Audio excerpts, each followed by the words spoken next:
"Don't worry," he whispered, his voice barely above a breath. "She won't find the second phone." The problem was, I was standing right behind him.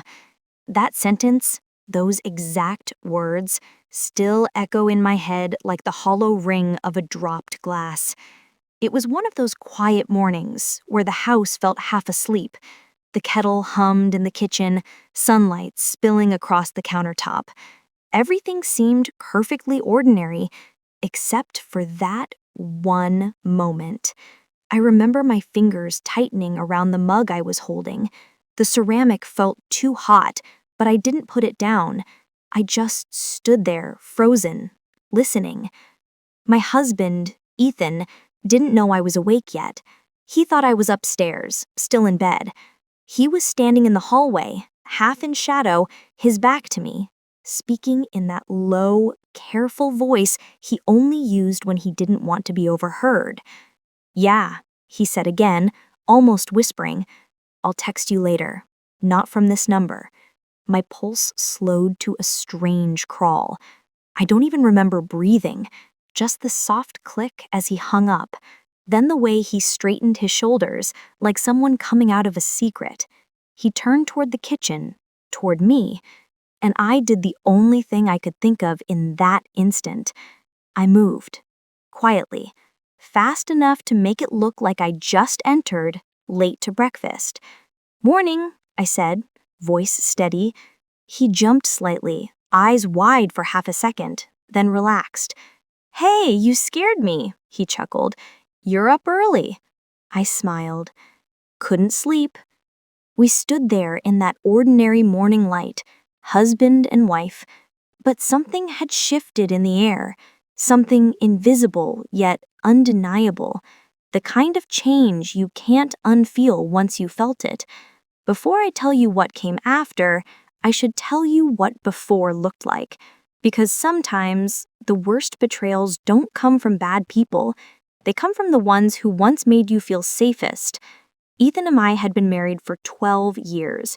We weren't perfect, no couple is, but we were steady. At least, I thought we were. We met in college, both broke and starry-eyed. He was all charm and quiet confidence. I was cautious, but curious. Over the years, we built a small life together, one that felt sturdy, like an old oak table, worn, scratched, but dependable. Our home sat on a quiet cul-de-sac in a little town outside of Atlanta, a brick house with pale shutters and a front porch swing Ethan built himself one summer. We didn't have kids, though we tried for a while. The loss of that dream came between us for a bit, but we found a rhythm again. Or so I believed. Ethan worked in sales, traveling more often these days. I managed a small art studio downtown, teaching weekend classes for women who'd put their passions on hold. Life wasn't glamorous, but it was ours. I made coffee at 7, packed his lunches with little notes tucked inside. He'd send me photos from the road, his smile wide, his thumb always raised in that easy gesture I once loved so much. I didn't see the small signs. Maybe I didn't want to. Like the way his phone seemed glued to his hand lately, or how he started locking it, not just with a passcode, but with Face ID, which I'd joked about once. He'd laughed it off, saying, "You'd need my face for that, honey," and kissed my forehead like everything was normal. Looking back, I realize how much of love is trust, and how much of trust is blindness. The morning of that call, I played my role. I poured his coffee, handed him toast, even kissed him goodbye at the door. But when his car disappeared down the street, I sat at the kitchen table, my hands trembling around the same mug I hadn't finished. Something in me refused to brush it off. It wasn't just paranoia. It was instinct, the quiet alarm that rings deep inside when the world stops matching the story you've been told. That night, when he came home, he was himself again, or maybe a version of himself. He laughed at dinner, asked about my day, helped wash dishes, but every time his phone buzzed, he turned away slightly, just enough for me to notice. He was good. Too good. A man rehearsed in routine. but I'd caught the crack in his performance, and now I couldn't unsee it. I didn't confront him, not then. I smiled, laughed, and pretended, because something in me whispered, "Don't react. Observe." It wasn't pride or fear, it was strategy. A calm, deliberate stillness that comes when your heart's been startled, but your mind stays sharp. The next few days passed like a quiet storm. Ethan left for a business trip on Wednesday. He kissed me goodbye, suitcase in hand, promising to be back by Sunday. I watched from the porch as his taillights disappeared, the echo of that whisper replaying in my mind. "Don't worry, she won't find the second phone." I had no proof, just a sentence, a tone, and a hollow place in my chest where trust used to live. But I had time, and time, when you're quiet enough, reveals everything. On the second night he was gone, I decided to clean. It was something to do, something to keep my hands busy while my mind raced. I started in the living room, dusting shelves, rearranging books. Then the bedroom, where I folded his shirts and smoothed the sheets. I opened his nightstand drawer, something I rarely did. Receipts, loose change, a half-used pack of gum, nothing unusual. But then I noticed the back panel slightly lifted, not sitting flush against the wood. I pressed lightly and it shifted. My heart thudded. I slid my nails underneath, pulled, and there it was, a small black phone. No case, no markings, cold metal and silence. For a long moment, I just stared. My hands went numb. The phone was off. I pressed the power button, but it asked for a passcode. 6 numbers, separating me from the truth. I put it back, gently, closed the drawer, and sat on the bed, staring at the wall, every cell in my body humming. Ethan had said not to worry, that she wouldn't find the second phone, but I wasn't she. I was his wife, and I'd just found it. I didn't sleep that night, not really. I lay in bed listening to the clock tick on the wall, every second stretching longer than the last. I could hear the faint hum of crickets outside, the rustle of the trees through the window. It all felt too loud, too still. When I finally drifted off, the sound of Ethan's voice woke me again, though he wasn't there.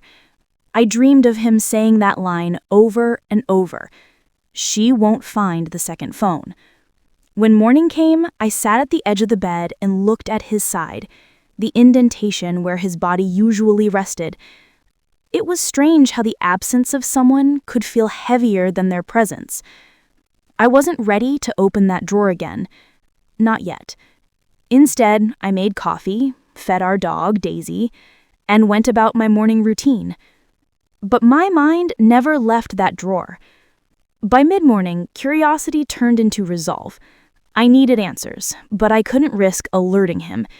If he had gone through that much trouble to hide a second phone, then he was already deep into something, and I wasn't about to give him a warning shot. So I started small. Ethan used to be careless with his devices. He'd leave his main phone on the counter while showering, sometimes unlocked. But lately, that had changed. It never left his pocket, not even when he went to the bathroom. Still, I noticed things, the tiniest things. His contacts list seemed shorter when he scrolled through it once near me. I caught a glimpse of messages that disappeared too quickly. His emails were suddenly work only, and he'd started wearing cologne every morning before work, even on casual Fridays. At first, I tried to convince myself it was nothing, that maybe he just wanted to feel good, to try again for us. But then the changes grew sharper. He came home later. He took more work calls outside. Once, I walked into the kitchen to find him staring at his phone with a look I hadn't seen before, a softness that used to belong to me. When he noticed me, he jumped slightly, locked the screen, and smiled. "Hey, babe, you hungry?" That smile, it was too easy, too practiced, and I suddenly realized I was living with a stranger wearing my husband's face. The following Sunday, he returned from his trip with souvenirs, his usual peace offerings, a scarf for me, a new leash for Daisy. He kissed me like everything was fine, and for a moment, I almost believed it. But that night, when he showered, I opened his suitcase. Neatly folded shirts, receipts from a hotel in Savannah, but one detail stuck out. A single lipstick stain on the collar of his white shirt. Subtle, faint, but not invisible. I held it up to the bathroom light, the steam curling around my hands. My heart didn't race. It just slowed.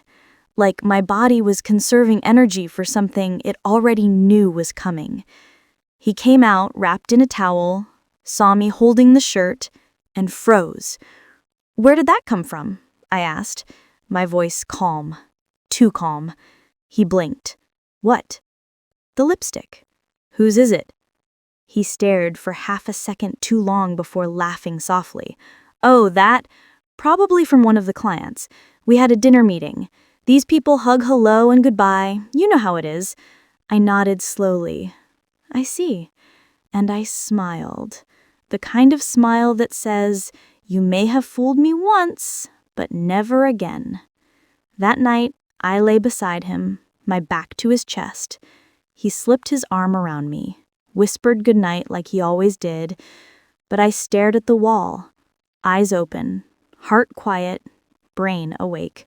Something in me had changed forever.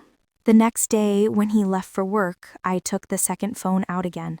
I tried the obvious passcodes, his birthday, our anniversary, Daisy's name.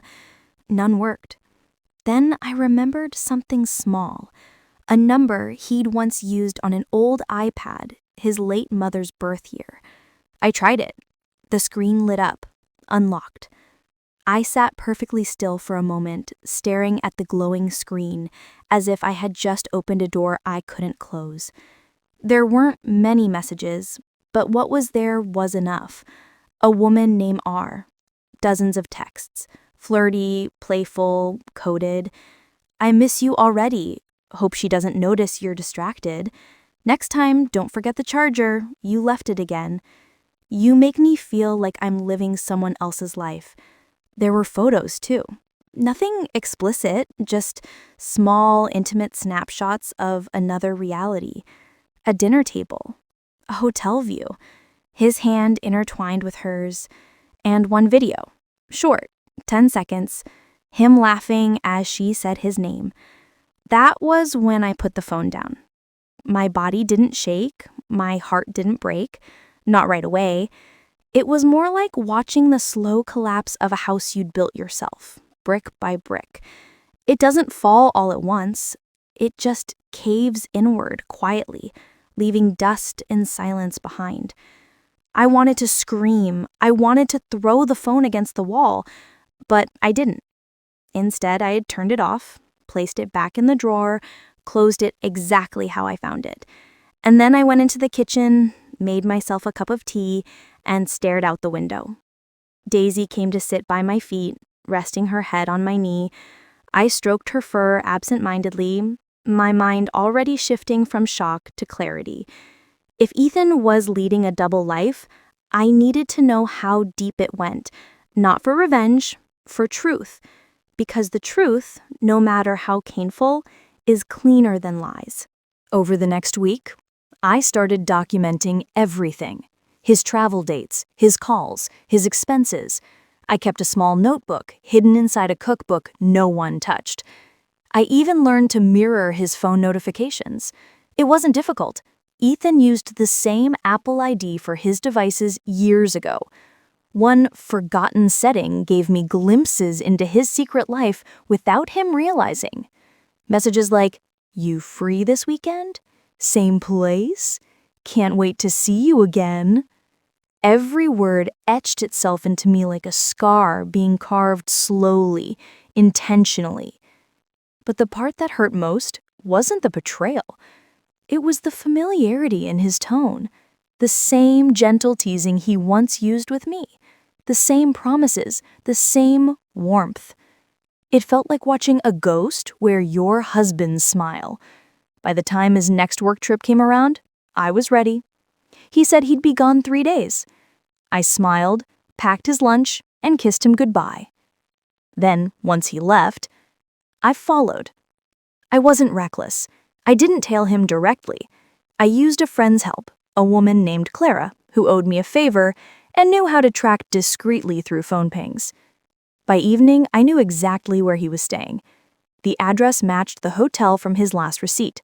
Savannah. The same woman, the same lie. I didn't confront him then. No. I had something better in mind. A plan that would let him reveal himself in front of everyone. Because sometimes the most powerful revenge isn't shouting the truth. It's letting the liar choke on his own silence. It was a Friday evening when I decided to go to Savannah. I told no one. Packed light, just an overnight bag, some cash, my camera, and the quiet determination that comes when you've been wounded too deeply to cry. The drive took 4 hours, but it felt timeless. The highway stretched endlessly beneath the soft glow of my headlights. I remember watching the sun bleed into the horizon, its colors fading into night, and thinking how marriages end the same way. Not suddenly, but slowly, by degrees of dimming light. Ethan believed I was home preparing for my Saturday art class. I'd even left a few paint-stained brushes on the counter to make it look convincing. But I was on the road, heading toward the place where his other life breathed. The hotel was modest but polished, the kind with polite smiles at the front desk and soft music playing in the lobby. I walked in confidently, the kind of calm that comes when pain crystallizes into purpose. "Hi," I said to the receptionist, smiling. "My husband's staying here, Ethan Wells. I just wanted to surprise him, but I think I might have mixed up the room number. Could you check for me?" The woman clicked away at her computer. "Yes, Mrs. Wells, he's in 212. There it was. Confirmation. Clear as day. No hesitation, no lie. Just data. I thanked her and turned to leave, but not before asking casually, "Did he check in alone?" She hesitated for the briefest moment. "Yes, but he requested 2 keys. I smiled, tight-lipped. "That's fine. Thank you." I didn't go straight to his room. Not yet. I sat in the car first, hands on the steering wheel, staring at the dark window reflection of my own face. 12 years. 12 years of shared toothbrushes, Sunday mornings, and whispered plans that now meant nothing. When I finally got out, the night air smelled faintly of jasmine and asphalt. I walked quietly through the corridor, the carpet muffling my steps. Room 212 glowed faintly at the end of the hall, a sliver of light under the door. I didn't knock. I didn't need to. I just stood there, listening. At first, nothing, then laughter, his laugh, followed by a woman's voice, soft, familiar somehow. "You really think she'll never find out?" His voice, lower now. "I've been careful. She trusts me completely." I pressed a hand to my chest. The irony nearly made me laugh. My fingers itched to turn the knob, to burst in and let the truth crash through the room like thunder.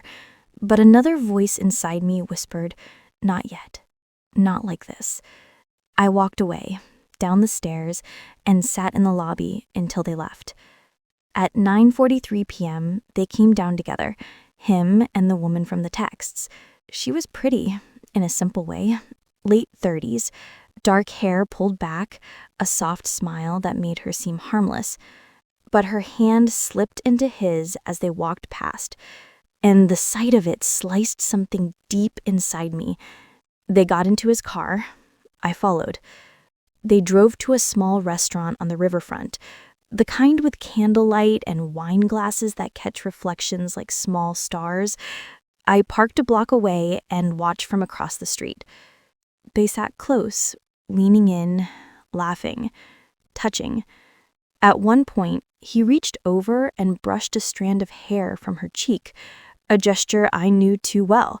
It was mine once. I took out my phone and started recording.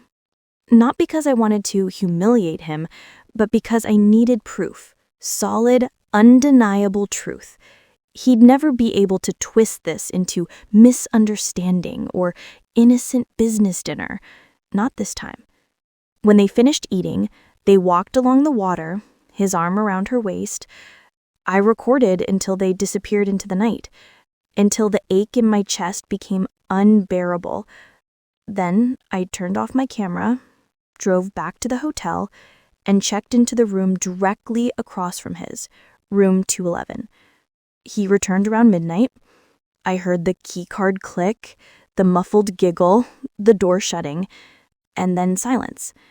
I lay in bed, staring at the ceiling, wondering when exactly love turns into something else, something quieter, colder, unrecognizable. I thought about confronting him right then, about walking across the hall, knocking on his door, watching his face crumble in shock. But that would have given him control, the chance to deny, explain, charm, and twist. No, I wanted the truth to corner him, not me. So I waited. The next morning, I checked out early and drove home before sunrise. I left no clue, no trace. By the time Ethan returned 2 days later, everything looked as it always did. The porch lights on, Daisy wagging her tail, dinner simmering on the stove. He came through the door smiling, arms open. "Hey, sweetheart, miss me?" I looked at him, really looked at him. And for the first time in our marriage, I saw him as a stranger standing in my kitchen. His eyes were warm, but his words were hollow. A performance. I smiled back. "Welcome home." He wrapped his arms around me, kissed the side of my head. "You okay?" "Of course," I said softly. "Why wouldn't I be?" He didn't know that my phone, sitting on the counter, already held the video of him holding another woman's hand under candlelight. For the next few days, I played the role of the devoted wife perfectly. Dinner at 6, laughter at the table, lazy Sunday breakfasts. But under that quiet surface, I was planning. I wasn't going to yell, break things, or beg. That's what he would expect, and that's exactly what he didn't deserve. I wanted something different, poetic, measured, final. So I made an invitation. Ethan's birthday was 3 weeks away. Every year I threw him a small dinner, close friends, his colleagues, a few neighbors. He loved being celebrated, especially in front of people. He thrived on admiration. That year, I planned something special. A slideshow. A tribute, I called it. 12 years of us. He was delighted. "You're amazing, you know that?" he told me, kissing my cheek. "You always go all out." I smiled. "You deserve it." He had no idea how true those words were, because in that slideshow, among pictures of our vacations, anniversaries, and holidays, I'd included one small, quiet clip, 10 seconds long, the same video I'd taken in Savannah, the two of them walking along the river, his arm around her. The night of Ethan's birthday dinner arrived with the kind of deceptive peace that comes before a storm. The house glowed softly with candlelight. The dining table was set for 12, his colleagues, our neighbors, and his sister, Monica, who adored him almost as much as I used to. He looked radiant that evening, charming, confident, the way people always saw him. If you didn't know better, you'd think he was the kind of man who made a woman feel safe. He kissed my hand before the guests arrived. "You look beautiful," he said, his smile easy, warm. "Thank you," I replied. "You'll want to remember tonight." He chuckled. "How could I not? My lovely wife throwing me a party. You always outdo yourself." If only he knew. By 7:30, the house was filled with laughter, glasses clinking, and the comforting smell of roast chicken and thyme. I'd spent the day cooking, not because I cared to celebrate him anymore, but because I wanted every detail perfect. There's a strange dignity in calm revenge. It should look beautiful, taste warm, and end quietly. When everyone had eaten and the conversation softened, I stood up and clinked my glass. Before dessert, I said, I have something special for Ethan. A little walk down memory lane. Oh no, he laughed, rubbing his face. You didn't. Oh yes, I smiled. You deserve it. The room dimmed slightly as I turned on the projector. Soft music began, an old tune we both loved, one that used to play in our first apartment. The slideshow started innocently. Pictures from our wedding, road trips, his college graduation, the day we adopted Daisy. The guests cooed, laughed, reminisced. Ethan beamed, a little embarrassed, sipping his wine as the images rolled. Then came the newer ones, our last anniversary, Christmas, a random Sunday breakfast photo. And then the camera angle shifted, grainy footage of a man and woman walking hand in hand along the river, her dark hair tucked behind her ear, his arm wrapped around her waist, his laughter unmistakable. It wasn't romantic lighting or dramatic zooms, just 10 quiet seconds of undeniable truth. When the screen froze on his smiling face, I pressed pause. The room fell utterly silent. You could hear nothing but the faint hum of the projector fan. Ethan's face went white. His mouth opened slightly, but no sound came out. Monica looked at me, then at him, confusion turning to horror. Finally, someone whispered, "Ethan, is that you?" I looked directly at him. "Would you like to answer?" He stood up slowly, stammering, "This isn't what it looks like." "Oh," I said calmly, folding my hands. "Then by all means, explain what it looks like." His eyes darted around the table, searching for sympathy, an escape, a crack in the wall of judgment closing in on him. But there was none. It was a business trip," he said finally, voice trembling. "A client dinner. You're twisting this." "Clients who hold hands?" I asked softly. "Who book the same hotel room?" He flinched, his composure fracturing. Monica covered her mouth. One of his colleagues whispered something to another, shaking his head. I could feel the collective shift, the slow realization, the way people start to pull away from a man whose truth has been stripped bare. "I didn't want to do this publicly," I said gently, though I meant every word of it, "but you left me no choice. I needed everyone to see the man I've been living with, the man who thought he could hide behind charm and lies." He stared at me, fury flickering beneath the surface. "You had no right," he hissed.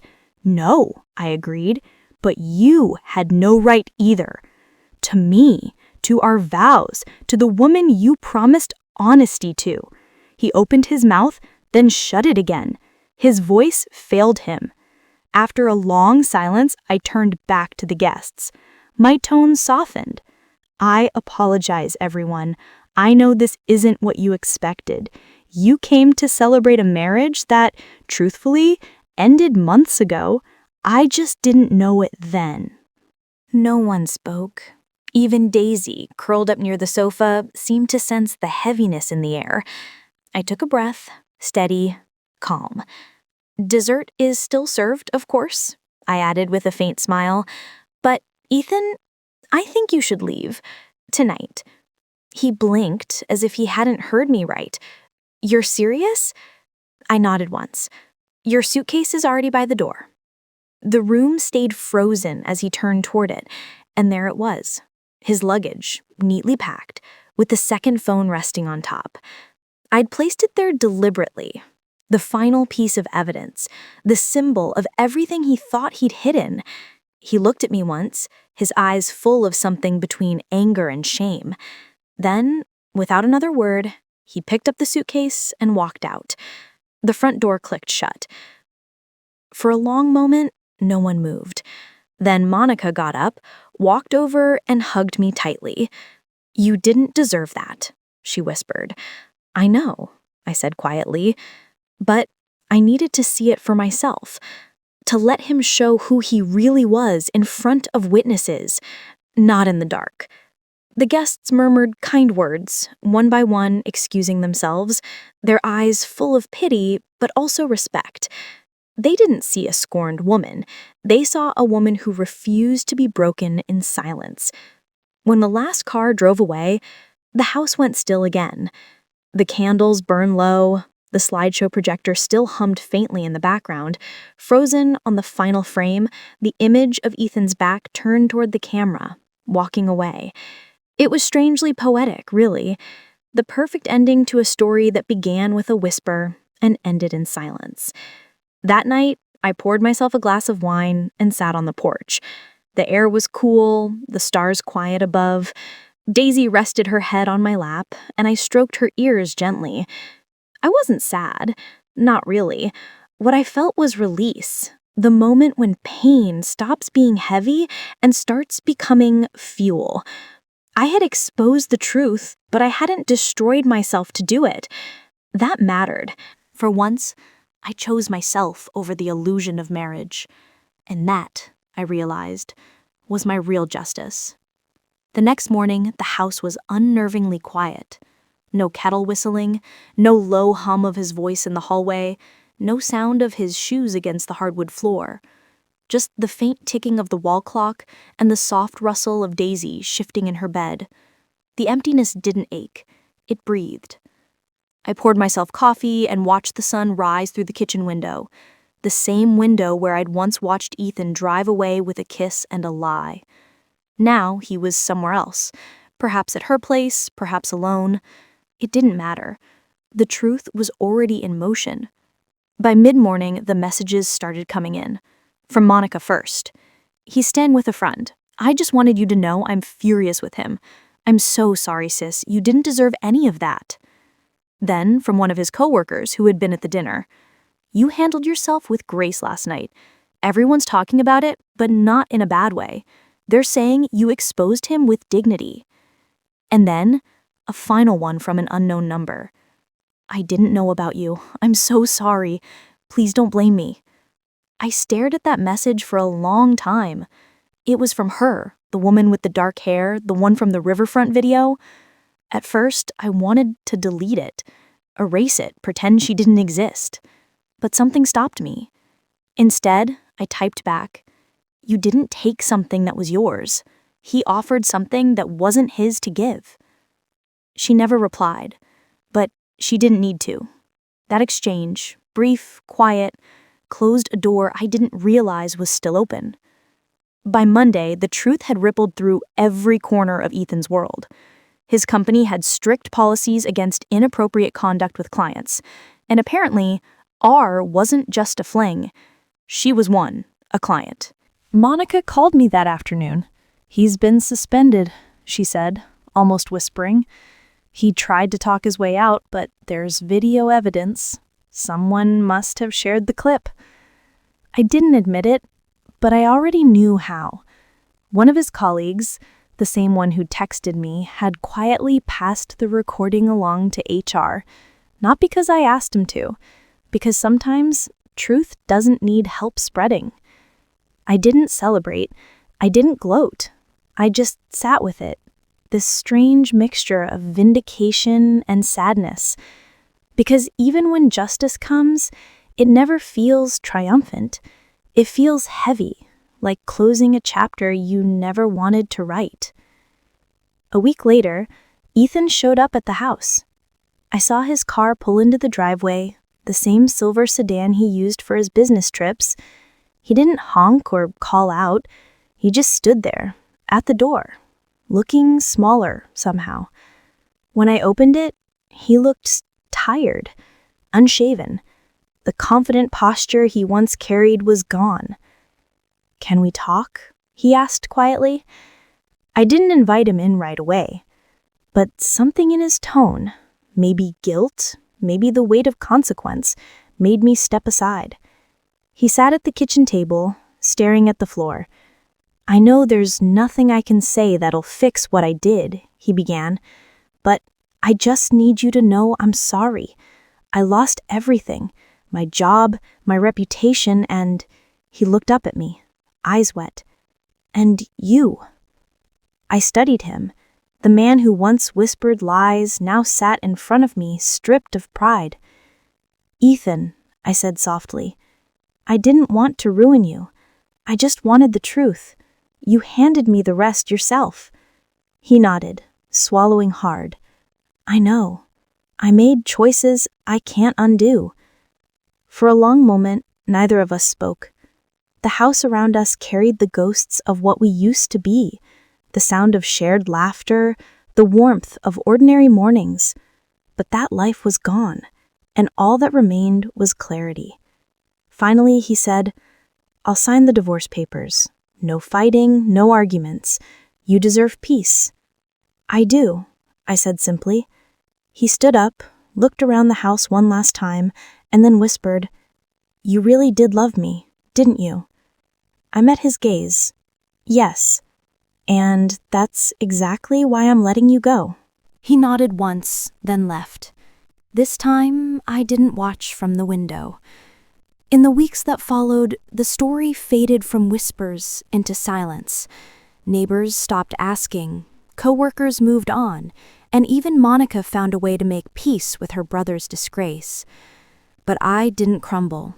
I rebuilt. I took on more classes at the art studio, started a weekend support group for women going through heartbreak, women who'd been lied to, betrayed, or left behind.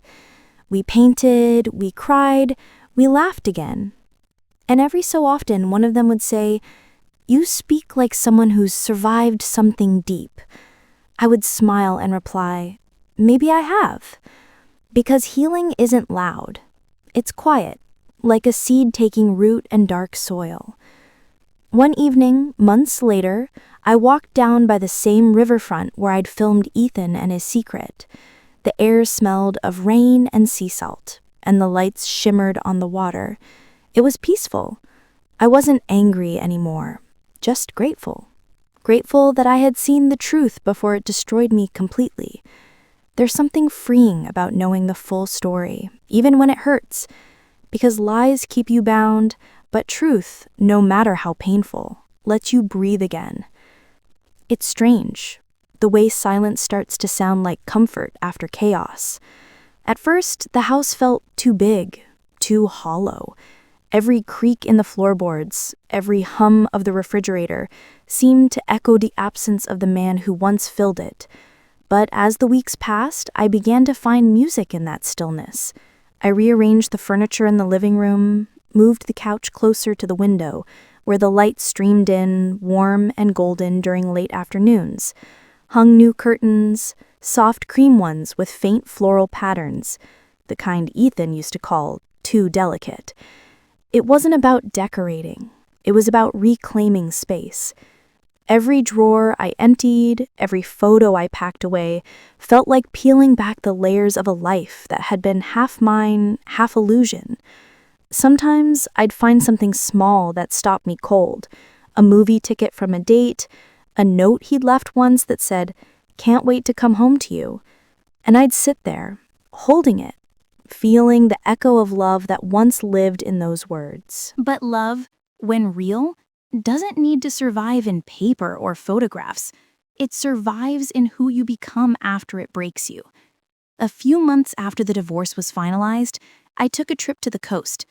It wasn't far, just a few hours away, but it felt like another world. The sea air carried that briny mix of salt and memory, and I found myself standing barefoot in the sand, the waves lapping gently at my feet. There was a quiet kind of peace in being alone, but not lonely. For the first time in a long time, I wasn't waiting for a message, a call, or a lie to unravel. My days belonged to me again. That night, I had dinner at a small seaside cafe. A woman sat at the next table with her teenage daughter. They were laughing loud, carefree, unburdened. I found myself smiling at them not with envy, but hope, because I realized something profound. Betrayal may break your heart, but it also cracks it open wide enough for light to get in. Back home, I continued teaching art. One afternoon, a new student arrived. A young woman, maybe in her late 20s. She was quiet, shy, hesitant with her brushstrokes. During break, she lingered by the window and said softly, "You paint like someone who's seen heartbreak." I looked at her and smiled. Maybe, but heartbreak can make the most honest colors. She nodded, eyes glistening. I just left someone who lied to me. I thought my life was over. I set my brush down and said, "No, dear, it's just beginning. Sometimes losing what you thought you needed is how you make room for what you truly deserve." We didn't talk more after that, but when she smiled, it was like watching a dawn rise after a long storm. Months passed, and the story of Ethan became something I didn't need to retell anymore. It lived somewhere quiet inside me, no longer burning, just softly glowing. A reminder, not a wound. I still saw Monica sometimes. She'd drop by with coffee or fresh bread, always looking a little sheepish. "You're handling all this better than anyone I know," she said once. I told her, "I'm not trying to be strong. I'm just trying to be honest with myself this time." She smiled. Well, he's moved away. Started over, I think. I nodded. Good for him. Everyone deserves a chance to start again, even the ones who broke us. And I meant it. Forgiveness wasn't for him, it was for me. One evening, I sat in that same kitchen, the one where I'd overheard his whisper about the second phone. The air smelled faintly of cinnamon and rain. I'd baked a pie that day, something I hadn't done in years. As I looked around, I realized I wasn't living in the shadow of betrayal anymore. I was living in the light of what came after. I opened my journal and wrote, "There will always be things we don't see coming. The whispers behind doors, the lies told in the dark. But the truth, once found, is its own kind of mercy. It frees us, even when it hurts." Then I wrote a question underneath it. Would I go through it all again, knowing what I know now? And after a long moment, I wrote back, yes, because it taught me to trust myself. The healing didn't come all at once. It came slowly, like dawn. But when it finally did, it stayed. Some nights, I still think about that moment. The whisper, the second phone, the quiet shock that started it all. But now, instead of anger, I feel gratitude. Because that whisper didn't just expose his secret, it woke me up from a life I didn't realize I was half asleep in. And that awakening was the beginning of my real story. Sometimes life doesn't break where we expect it to. It doesn't come crashing down in one loud moment. It unravels slowly, thread by thread, until one day you're holding the end of something you can't repair. That night, when I heard my husband whisper about that second phone, I thought my world was ending. But now, looking back, I realized it was only beginning. Because sometimes the truth that hurts you is the same truth that sets you free. I used to believe that love was about holding on, no matter what. Now I understand that love, real love, can also mean letting go. Letting go of the person who lied to you. Letting go of the version of yourself that accepted less than you deserved. And letting go of the story you thought you were living, so you can finally write a new one. If you've ever stood where I stood, staring at the pieces of a life you thought was safe, please remember this. You are not broken. You are being rewritten. Every scar, every sleepless night, every tear you tried to hide, those are chapters in your becoming. And one day, you'll look back and realize that the moment that shattered you was also the moment that shaped you. So tell me, if you had been in my place, what would you have done? Would you have exposed him? walked away quietly, or stayed and tried to forgive? I'd love to hear your heart in the comments, and if my story found its way to yours tonight, don't forget to subscribe for more stories like this. Real stories, about real people, and the strength it takes to heal after the truth. Until next time, take care of your heart. It remembers everything, but it also knows how to forgive.